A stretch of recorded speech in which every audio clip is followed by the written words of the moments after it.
Okay guys, so day number 1 of the JSW 14-day squat challenge. This is going to be your point of performance, and this is going to be what you're going to be focusing on for today's session. Now, today we're going to focus on bracing correctly, okay? Now, really important this because it's going to help us stay strong but also safe, okay? So, first things first, what you're going to do, the way we brace correctly, all you're going to do to start with, take a big deep breath.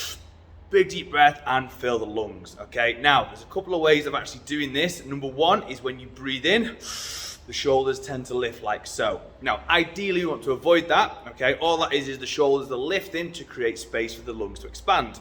Now, what we want to do and what's going to be preferable is something that's called a belly breath. A belly breath is where you breathe in, your diaphragm drops down, and your belly comes out to allow your diaphragm to basically drop, okay?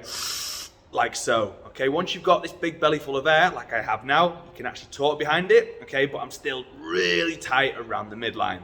What that's gonna do, that's gonna help create pressure. Now, you can think about the analogy of the bottle. So if you take a plastic bottle, for example, pour the water out, screw the lid back on, it becomes quite rigid because it's full of air.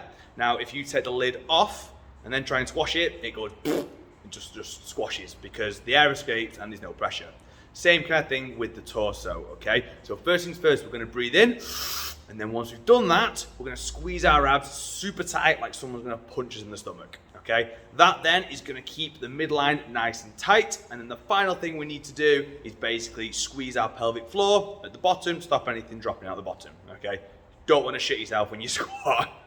But it depends also how heavy it is. I think I'd probably shit myself for a 400 kilogram squat. But anyway, so the way you're gonna activate your pelvic floor, okay, really simply, is you're gonna breathe in, squeeze your abs, and then to activate your pelvic floor, basically hold a wee in and hold a poo in. Okay, that will basically bring your pelvic floor up together and keep it nice and tight.